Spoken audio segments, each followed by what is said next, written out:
So Ms. Pratishtha will be speaking on the topic identifying mental health issues. So over to you, ma'am. Thank you. Thank you, Divyansh, for introducing me. Hi, everyone. I am Pratishtha. Like Divyansh said, I am a clinical psychologist with InnerHour. And as a part of InnerHour, what I do is I take sessions. I hold webinars or workshops like these, and I also drive the research efforts. Uh, and at InnerHour, we believe that, mental health services should not be something which are a luxury, which people should not compromise with their mental health because they do not have the right help available. So that's what we try to do here. So what I'm talking about today is, recognizing early signs of mental health, doing, some myth busting here, and maybe also talk some of the strategies that can be utilized for, that you can utilize for yourself to feel better. So that's what we would be doing. I'll be more than happy to answer questions. So please send your questions in the Q&A section. Oh, sorry, in the chat section. And yeah, so let me share my screen and begin. All right. So what we are talking about, like I said, is some basic signs and symptoms, and what are the different strategies that we can do. So essentially, basics of mental health awareness. What I want to do, I want to start with, firstly, of course, a disclaimer. I am a mental health professional, and like Dr. Parekh earlier was saying, there is value in mental health, or mental health professions are based out of science. So there is a very significant need to make sure everything that we are talking about is valid. And while I'm talking, whatever I'm talking about here is all evidence based strategies, but because these are general things that I am saying, these are not unique to individuals, so they are not replacements or substitute for any treatment that anyone is seeking at any point. And please, I request everybody consults a qualified and a licensed clinical mental health professional for advice and treatment. So this little disclaimer here. The content, tips and strategies suggested in this webinar, what I'm going to talk about today, are meant to act as general guidelines for overall wellness, to supplement your personal self-improvement efforts and any ongoing previous or planned consultation with a medical/mental health professional you undertake. The contents are also not intended to substitute and or replace the advice, treatment and or diagnosis of a qualified licensed mental health professional. And please always consult a qualified and licensed clinical professional for advice and treatment of any clinical condition that you might be suffering from. And with that, let's start with some myth busting. Now, since all of you are here, maybe we take the next couple of minutes to talk about these myths, and maybe some of you can send in your thoughts in the chat section about this. This is probably one of the most common things that I have heard, and maybe also believed in the, before I was a mental health professional, maybe in part. So if any of you also believe it, I totally understand. Mental illness is caused by a personal weakness. So what is your thought on this? Is mental illness caused by personal weaknesses, or what is it caused by? Any thoughts?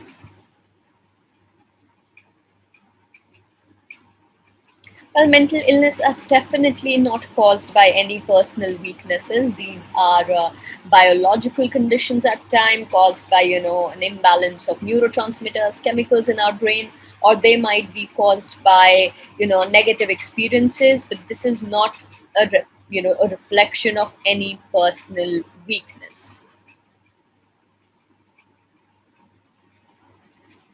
People with mental illness never get better. Again, one of the things that give mental illness a really bad name. Not true. People with mental illness, with the right intervention at the right time, live as normal lives like anyone else. Mental illnesses are incurable and lifelong. Not at all. They are, you have scientifically based, evidence based interventions for mental health concerns.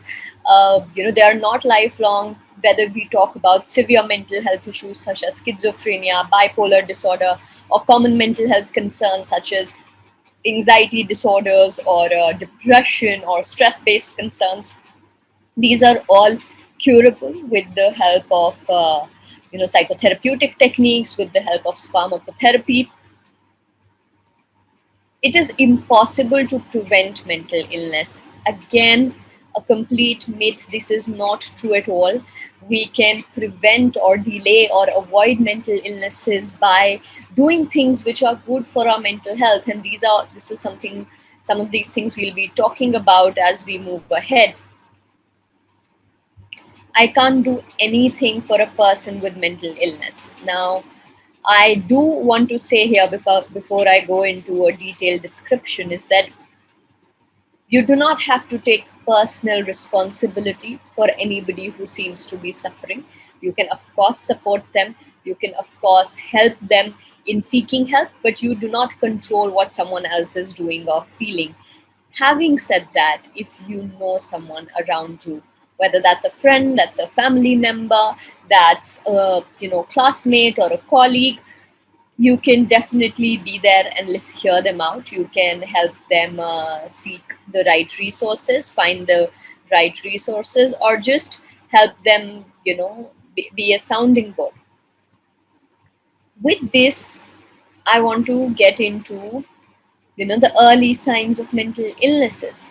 Now, what I'll be talking about are early signs for most mental illnesses. Of course, there is a whole variety of mental illnesses, but what I'm talking about early signs which might occur for most of them, right? Mental illnesses are very often not conditions which develop overnight. They gradually, become more and more severe. So they manifest in multiple ways. Let's start with physical signs. And I know it's interesting, or rather almost ironic, that the first list of early signs that for mental illness that we are talking about are physical signs. So, a lot of physical signs can manifest because of an underlying mental health concern, such as low energy. So, if you have been feeling tired, fatigued, don't feel like that you have any energy, it could be a sign of an underlying mental health concern.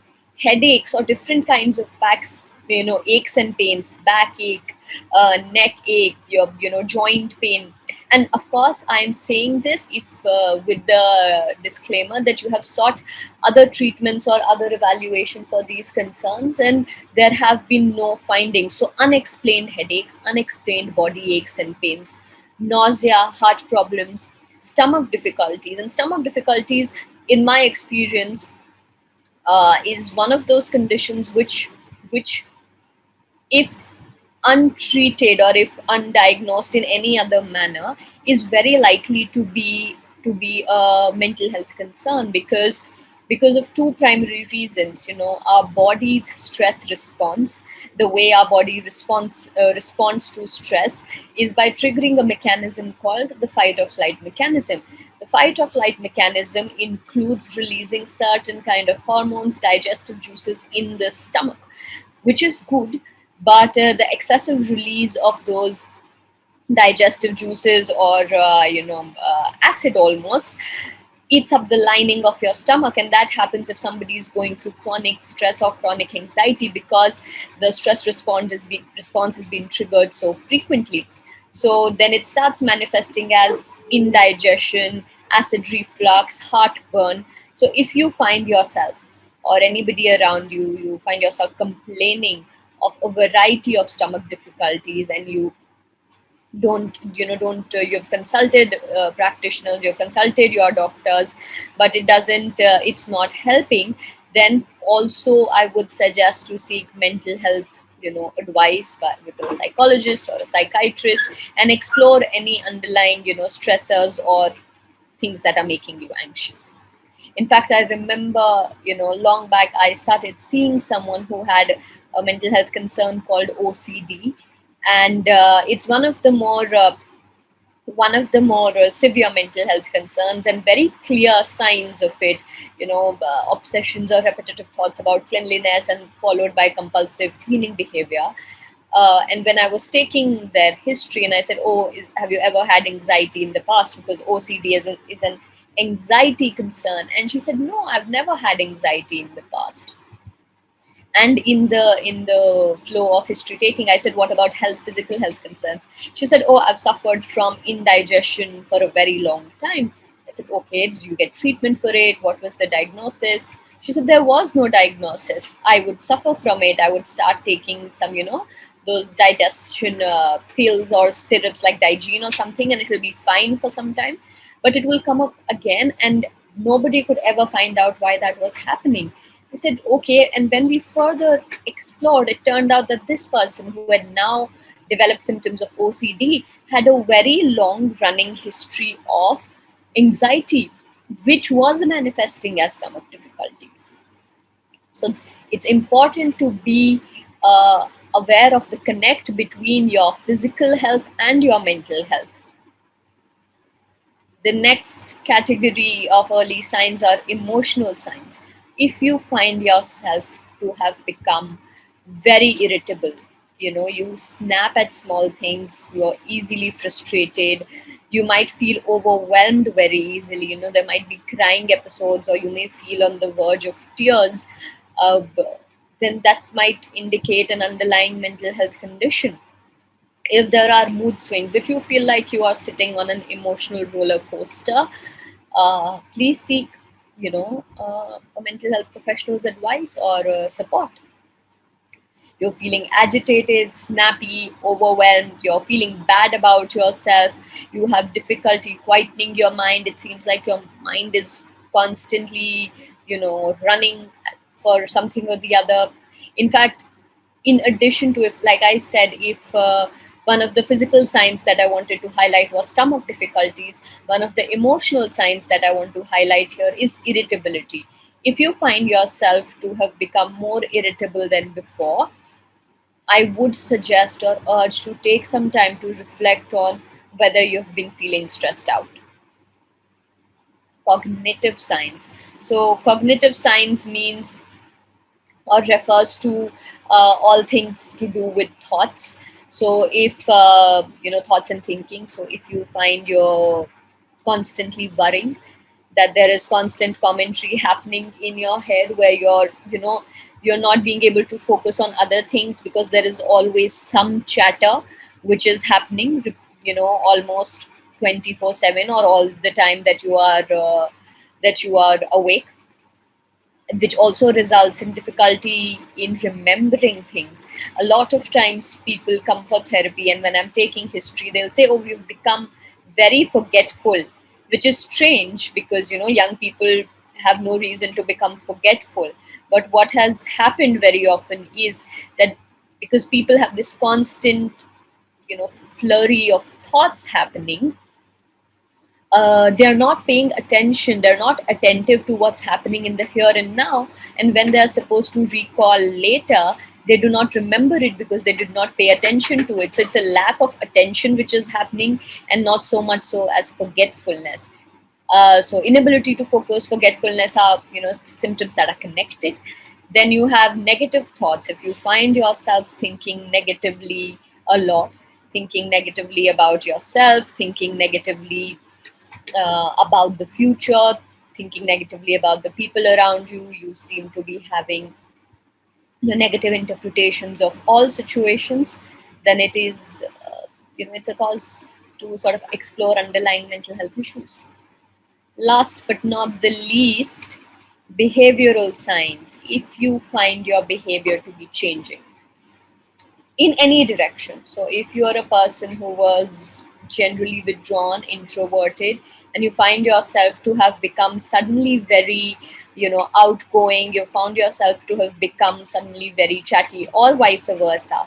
If you were a person who was very withdrawn, very outgoing, and now you have suddenly become very withdrawn, you are not interested in things, then this is also a possible sign of a mental health concern.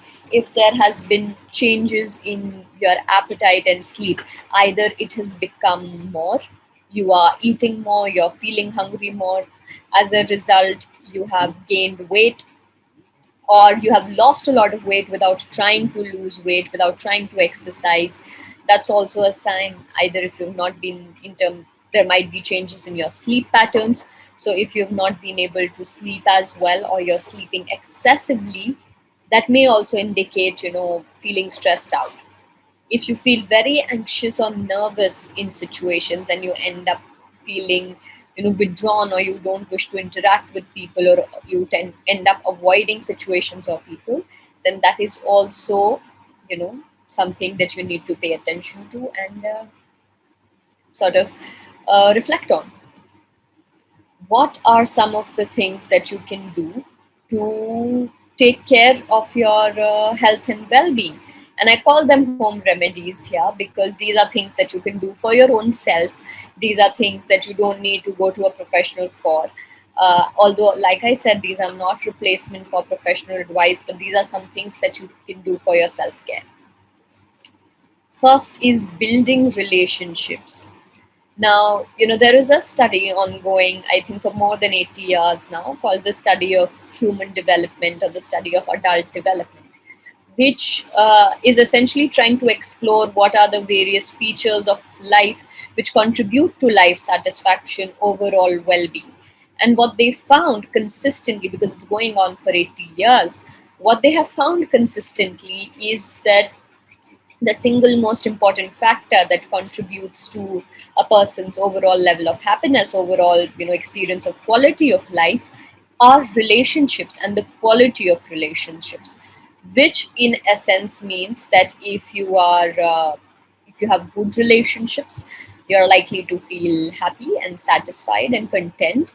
If you do not have good relationships, and if you struggle with interpersonal relationships, then it is going to impact your overall sense of well-being as well. So what can you do to build healthy relationships? Of course, make sure that you're spending time with family and friends. In the past 1.5 years, most of us have been at home, which means, I mean, it's possible that you're living with your family, or it's possible that you're living away from your family and friends. So the point is, make conscious effort to stay connected, whether it is with people who you live with, whether it is with people who you don't live with. So make efforts to connect virtually and create, rituals which help you bond, which help you, value each other. Express yourself honestly and listen attentively. Now, probably one of the more significant things about any relationships is that it involves some form of give and take, right? You give and you get. So anything that builds a relationships would also be a combination of give and take. So if you are expressing yourself honestly and you need or you want the other person to hear you out, it's also important to listen attentively, right? The same way, if someone is offering you help, it's good to accept that help. And if you need help, it's important to ask for help. And at the same time, it's important to be there for others when they need help or when they ask for help. The fourth point is about setting boundaries and being assertive.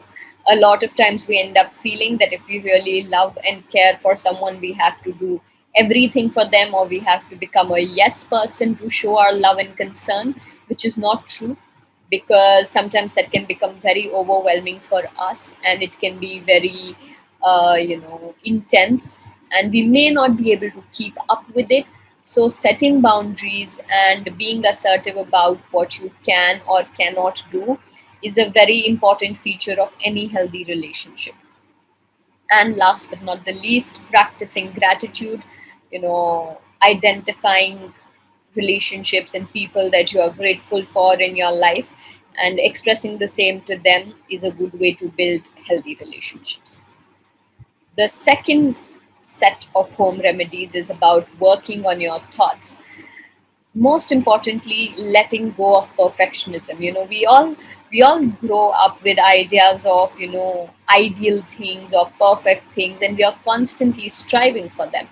But very often we forget that, in life things are not as black and white as marks on an exam, right? And it's not that easy to know whether something is good, it can be better, or how much better it can be. But if you're constantly striving for perfectionism, A, we are constantly putting in effort, but B, very, nothing is perfect. And because then when we don't achieve perfectionism, because it's almost unrealistic, we end up feeling bad. We feel like, what we are doing on or who we are is not good enough. So give up perfectionism, be flexible with your thoughts. Do not just believe thoughts, your own thoughts also, on face value. Something that comes to your mind, ask yourself, is this a fact, or is this just an opinion that I have, or is this just a feeling that I have right now, which is going to pass? What is the evidence that supports these thoughts? Build the right mindset. And by the right mindset here, I mean a growth mindset, which talks about how, it's important to see any ability or any experience as being temporary. So knowing that if you're struggling with something right now, or if you're not being able to do something right now, you can always learn and be better. So it helps us take setbacks or struggles in our stride, saying that, okay, I'm not very good at this right now, or I'm not the best at this right now. Let me take time, let me put effort, and I can grow and be better. Then we talk about, I'm sorry, self care. Now, self care is one of those strategies that no matter how much I talk about, I feel like we can still spend more time on self care.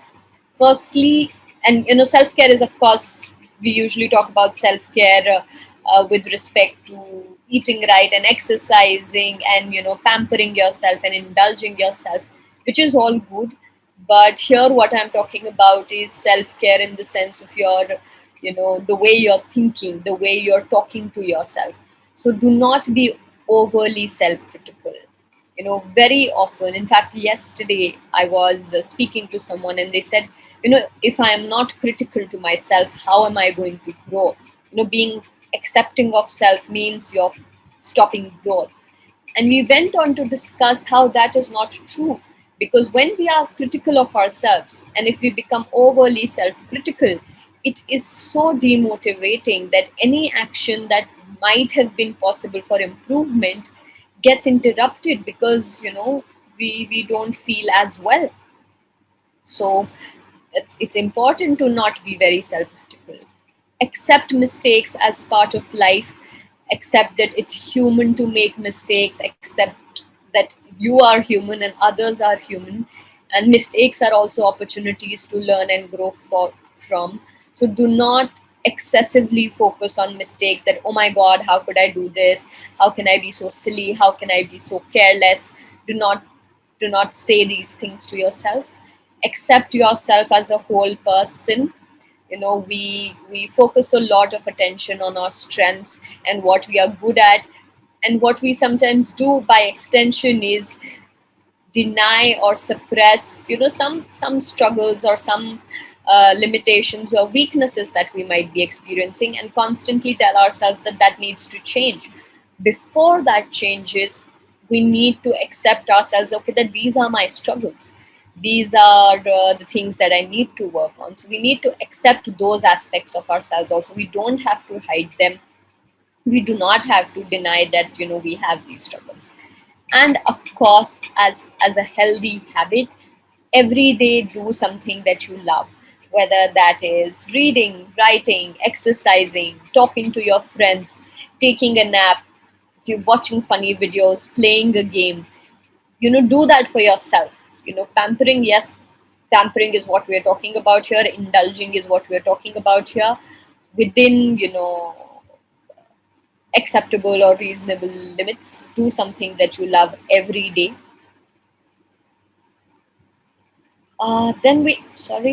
Then we come to expressing yourself. So a lot of times we feel, and again, something that I hear in sessions very often, that people say, I don't want to talk about when I'm feeling low, I do not want to burden other people, or why am I feeling low, why can't I just be happy, why can't I just think positively. um, yeah, all of us are striving to feel better, all of us are striving to feel happy.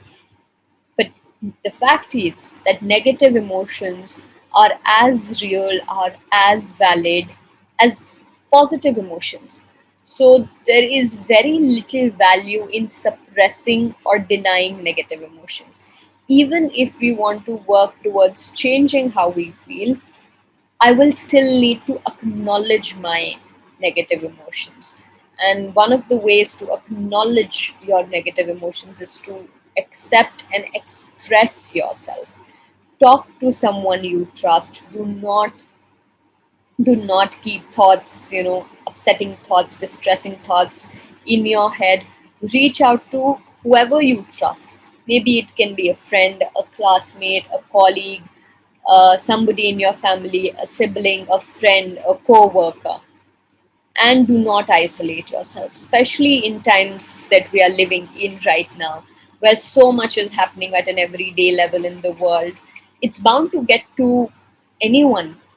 So if you find yourself to be struggling, please do not isolate yourself. You are not going to be burdening someone else. Rather, you might end up getting a different perspective, which can be very helpful.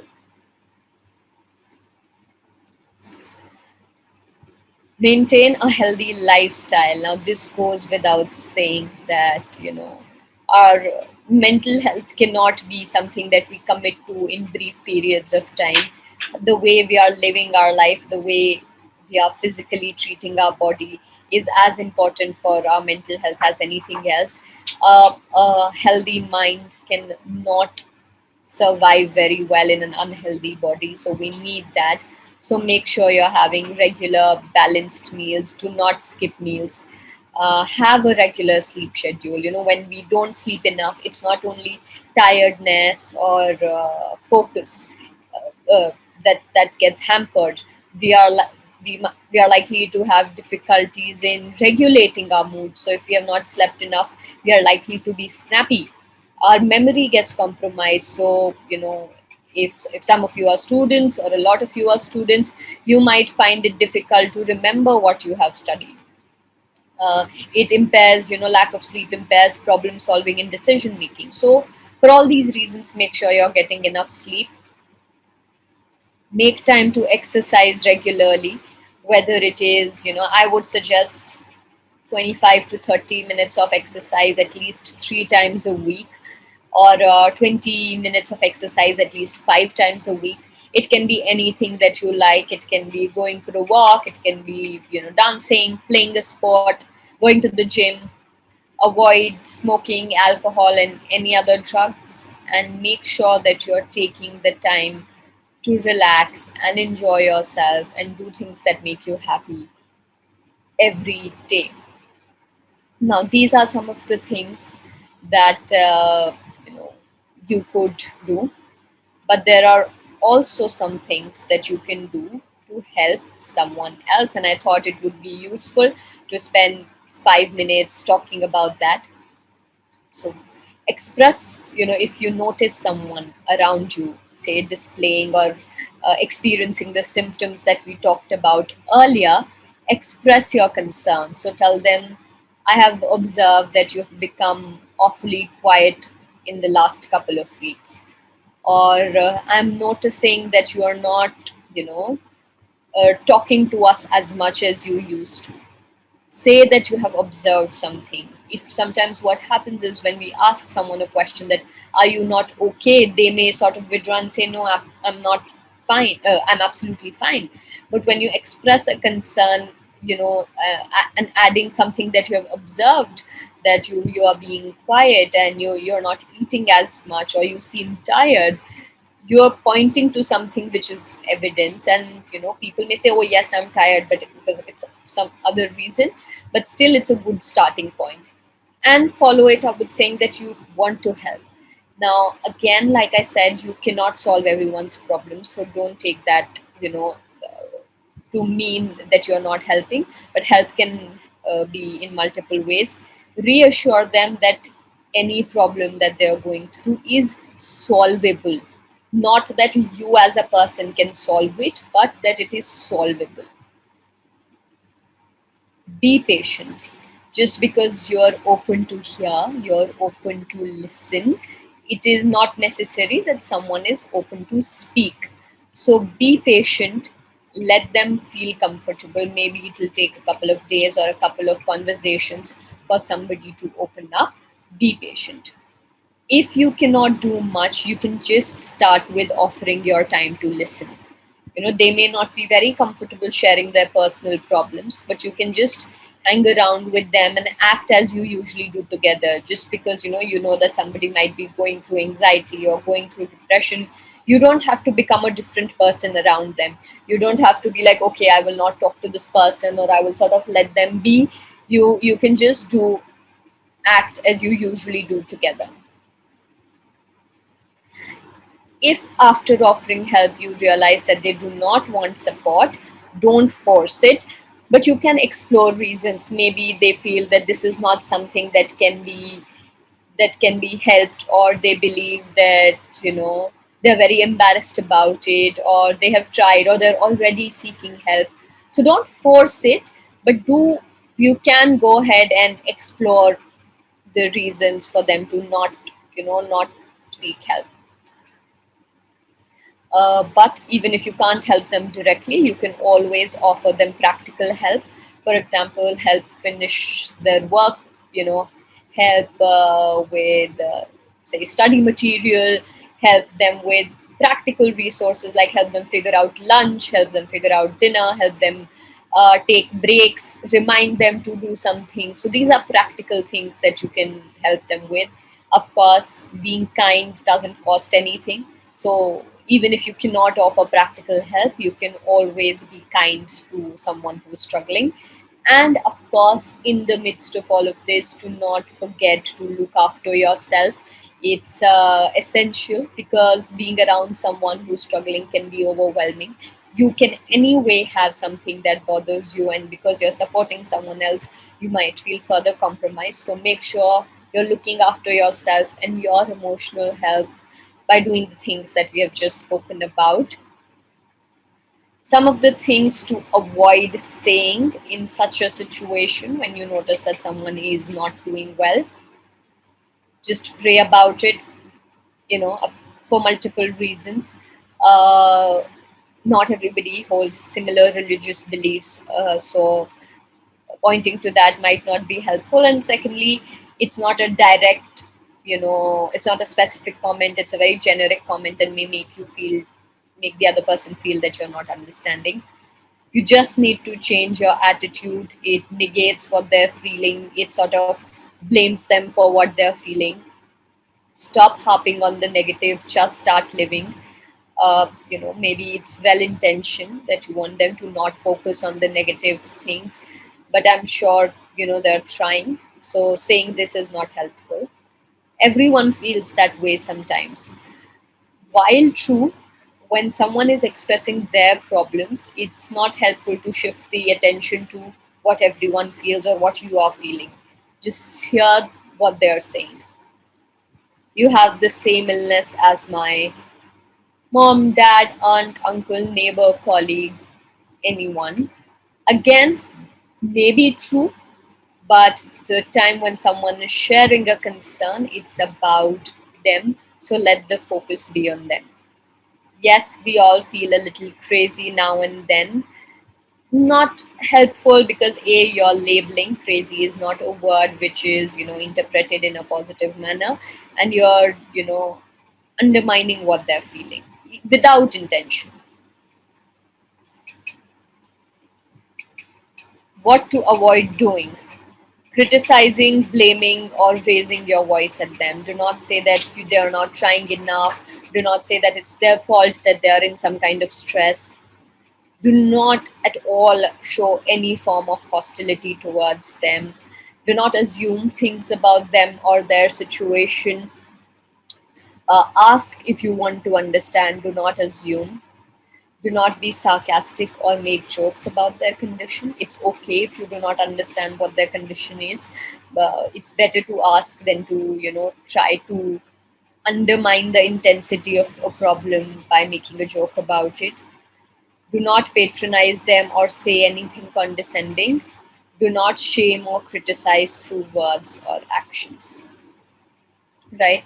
So key takeaways of this is that mental illness is definitely not a sign of weakness. You can start paying attention to the changes in behavior. Like I said, if you were an outgoing person and if you suddenly start feeling a little, down, you're withdrawn, then that might be an indicator. Do not suppress or deny negative emotions. Express what you're feeling, express what you're thinking to someone who you trust. Keep a healthy lifestyle. Reach out to someone if you see someone else struggling, but be patient. Do not force them to, trust you or talk to you or do the things that you're saying. And do not, like I said, shame or criticize through words or actions. So this is, a little brief on mental health and some signs and strategies. I think we have a few questions, so we can take them. Yeah, thank you so much, ma'am. It was indeed a great session delivered by you, wherein you first covered all the myths and then talking about the early signs, and then how should we build ourselves strong. So thank you so much. So let's head towards the Q&A session. So the first question that I have is that, you talked about all the signs like irritability, getting frustrated. So if you talk about most of the teens these days, they show these amount of like these signs. So, how do we differentiate between whether a person is suffering from mental illness or is just a normal sign, basically? That's a very important question, Divyansh. That how do we know that any sign of mental illnesses, which are also very everyday experiences, are actually a cause of concern? And you're absolutely right in pointing that out, that most of these signs are everyday experiences. Like sadness is not an illness in itself, or anxiety is not an illness in itself. So I think there are three or four things that are usually included in diagnosing a concern. I'll focus on one for as individuals as we are experiencing them is how much of a problem is it creating in your life. So the fact that you are not being able to focus can happen from person to person, day to day. But if your focus has become so compromised that the things that you are required to do in your day, you're not being able to do those things, then that's a cause of concern. Because if you're a student or if you're an employee, you're not being able to do your daily things, then it will create a long-term problem. Also, how long is it going on for? Feeling low once in a while, as a response to a specific thing is okay, is natural. But if you find yourself to be feeling low much after the event is over and still as intensely, then that can be a cause of concern also. So these are the two things. Whether it's a diagnosable condition or not, whether a diagnosis is given, is on the professional, but this should be enough for someone to seek help. Absolutely, ma'am. Thank you. So the next question is like, those teens, or if you talk about anyone who has started to feel the early signs, how should they go about it expressing? Because if we go about expressing it, either the society would neglect us or would discriminate against us. So how should we go and express it out to the people? And what are the further processes or steps for that? Okay. I mean, ideally, what I would have liked to say is that if people are, the problem here is, at a societal level, us not understanding what mental health concerns are.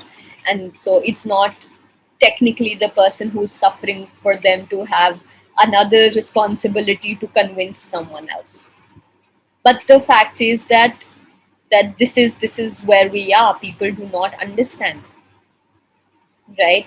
So how do you go about expressing yourself is first to identify someone who you trust, right? It can be a friend, it can be a family member. You do not have to make a public announcement of it. You find someone who you trust and say, this is what I'm going through, this is how it's impacting my life. You can also directly seek professional help if you do not find it comfortable to talk to anybody around you. And you're an adult, and services available around you, or you can do a quick search of some services available around you. Please feel free to do that and seek help. You do not have to go, like, if I'm a professional, nobody needs to come and tell me I have depression or I have anxiety. That's my job to understand. A person just needs to come and tell me what they are experiencing. So if they come and tell me I'm feeling sad all the time, what are the follow up questions I ask is on me. It's not their responsibility to give me information to help me. It's my responsibility as a professional to ask questions which help me understand their concern. Okay, ma'am. So the next question that we have is, what are some of the most important steps for parents to do when their child comes up to them and he basically he tells everything that he's facing from. So what is the role of the parents in making him feel comfortable and addressing all the issues that he's facing? Okay. Uh, I want to focus on two things here. Firstly, believe whatever your child is saying. Parents should believe whatever the child is saying. As parents, you may feel this is not a big problem. You may feel that. But the fact that your child is experiencing it is enough information. You do not need to say, oh, this is not a big deal. Do not worry about it. Let them say what they're saying. Second, ask them what they want to do about it. They may not know how to go about it, but they may say, okay, it may help, if we talk to a therapist, or I want to take counseling, or oh, I want to take a little bit of a break from college or school. So ask them, create a safe space where they're able to say these things. Second, do not panic, do not freak out. Oh my god, what is happening with my child? Right now your child, they're coming to you for strength and comfort. So do not panic. Of course you might feel anxious, that you might actually be feeling, oh my god, what's happening to my child? And that's understandable. Parents love and care for their children above and beyond everything. So for you to feel bothered about it is very natural. But do not panic immediately and say, okay, these are the things. Do a little bit of research, find professionals around them and say, this is the person who we are going to reach out to and seek help. Do not blame yourself or the child for the problem which is happening. Once a problem is identified, we need to move forward to the solutions and not necessarily go backward to causes. We have already come a little ahead from that. So when a child is talking, what will help is to have a solution focused approach. Absolutely, ma'am. Like listening is the key whenever we're addressing a solution. So the next question that I have is that what like a person is suffering from mental health issues, but most of the people who are suffering from it discovers it not at the point when it has started, but lately. So what are the most common reasons why people miss the initial signs of mental health and then they discover it afterwards, like after a span of time? You're absolutely right. People do not realize that they might be having a mental health concern. And most people, on an average, delay help seeking for years, right? The average delay is 2 to 3 years when someone feels convinced that they need to seek help. And there are multiple reasons. First and foremost is lack of awareness. I do not know, like your question was, that is my sadness sadness or is my sadness something more, right? The second is, I don't know that even if it is something more, do I need to do something about it, or this is worth seeking professional help? Because of the myth, the myth that we spoke about earlier, that people interpret it as a sign of weakness. They sort of want to muster through their mental health concerns, saying, I want to do this on my own. People even come to therapy and say, no, you tell me 5 things, I don't want to do therapy for months, or I don't want to take medication, and I want to do this on my own. I'm a very strong person, I have dealt with stressors earlier, and I've heard it many many times. The point, because people feel that their mental health concern is a reflection of their character strength, they do not want to acknowledge it as an illness, which it genuinely might be. So that's also a reason. And sometimes people don't know कि अच्छा doctor के पास जाना है, but कौन से doctor के पास जाना है? जनरल फिजिशियन के पास जाना है, साइकाइट्रिस्ट के पास जाना है, थेरेपिस्ट के पास जाना है, न्यूरोलॉजिस्ट के पास जाना है? इन सब में फ़र्क क्या है? Like people may not know all of these things, right? So it becomes very important. That's why to, you know There are a few obstacles to mental health services: awareness, stigma, lack of access, affordability. But all of it mostly comes down to awareness. So I think when you start feeling this, it's better to look for information at credible places. Yes, ma'am. So next question is asked by Anushka Puri, and she's asking that if people tell you that you are stressed or something like that, but you don't really know that what is it like, what you are going through. So how can we find it out? So I think that's a very important question. So thank you for asking that. If someone is saying that you are stressed, maybe first question is to say, okay, what makes you feel, or what are you observing that makes you think I am stressed? So the person may say, oh, you're being irritable, right? What you can do is start reflecting on when has it started, right? The point is, the question that what is it, you don't need to diagnose yourself. You don't need to say I have anxiety, I have depression. That's not needed. But you can reflect on yourself and say, okay, yes, I do notice that I'm not being able to pay attention in class or pay attention when people are talking. Or yes, I have become less and less interested in my hobbies or things that used to interest me. So ask yourself these basic questions. Try to reflect on, is this interfering in my life in an important manner? And then seek professional help. The professional will help you understand it. You just need to, even if you have this much of information that I know something is happening, right? Which is not something that used to happen. That's enough information. Rest, the professional is going to help you figure out. So thank you so much, ma'am. It was a great session and a great talk delivered by you. I wish we had more time because the things that you covered are most frequently asked questions or topics by the teens these days. Because due to the pandemic and all of these stuffs, we are suffering from these kinds of issues somewhere or not. So thank you so much, ma'am. We'll wish to connect with you in future. Thank you, ma'am. Thank you, Divyansh. Everybody have a great day.